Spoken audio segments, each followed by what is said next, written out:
Hey, what's up, everybody? We're doing a first look, and this is where we play games and talk about it and draw a picture. And I'm going to show you a little bit of gameplay, and we're going to draw a quick pick of Robocop here, because that's what we're looking at, Rogue City.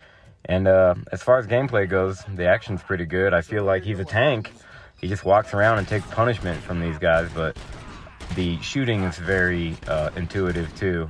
And you can usually switch between your primary weapon, which is his main Robocop pistol. And as you can see here, you can punch, and then you can also do another thing. You can grab them and throw them at the other people. Yeah, there's a punch. But anyways, so yeah, gameplay's pretty good. Here we go. I'm gonna throw him. I'm gonna throw him at the person. Ah, I got him. And then so you switch between your pistol and you switch between guns you usually pick up off the ground. And it's not normally like, you're usually trading your secondary gun a lot. And then you have other things that you can acquire through your skill tree, which we'll talk about later, which is like a flash, and you can make your armament better. You mostly take a good amount of hits before anything happens. I like that the game is set in the time of the movies, but still in the future, so it's like in the 80s. But right now we'll talk about the story. They do a pretty good job. The story does follow, it takes place between the second and the third one, so you'd have to watch the first two movies to kind of get an understanding of who some of these people are, which I'm still pretty hazy on it, but I jumped in. I'm having a good time.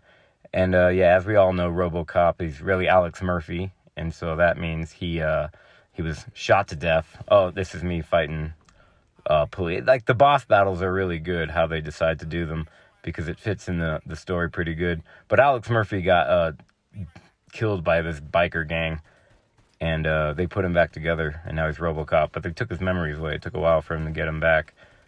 And see, this guy was devastating me. This took me a long time. It's almost, I think I have a good about, 30 hours. No, I've played it a good amount of time I haven't beaten it yet. When I beat it, I'll do a full breakdown. Different picture, too.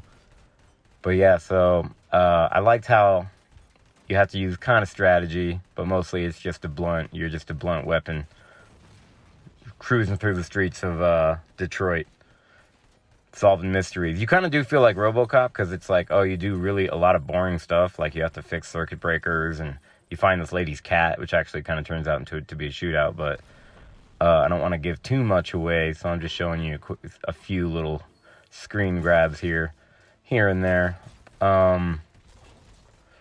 But suffice to say, I think they did a good job. There is a lot of walking around and talking to people, so I hope you're okay. And he's not the fastest dude. Even his run's pretty slow.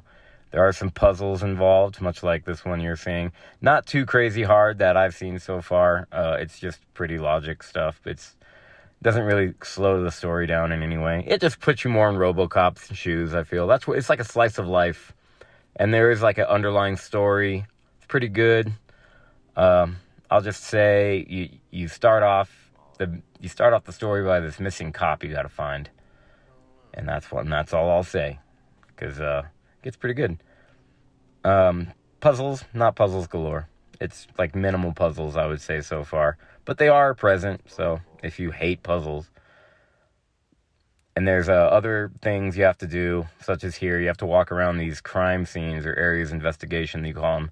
You basically just scan random things that glow, and then you just move on with the story. I mean, it really this is kind of the thing that bogs it down. Not even so much the cutscenes of people talking, which there are like different dialogue branch trees you have to do, and you'll get different reactions from people, but it's not, from what I noticed, super important. I guess there is multiple endings, though, I've heard. But yeah, I think the graphics are really good too, as far as how the game looks. The people's mouths are not the greatest, how they move. It looks like they're missing teeth sometime. Here's your skill tree. This is how you improve your pistol. You find these little nut thingies, like these little turning nuts that you can put into this branching tree thing that increases your gun's functionality. And this is how you increase your combat and your armor. I don't know if it's like through a playthrough, because they're safe cracking and stuff like that. But you can't go back. It's really big on not being able to go back. It's like, are you sure you're done? But yeah, that's the game. I hope you dug it. I like it so far, so peace. Peace.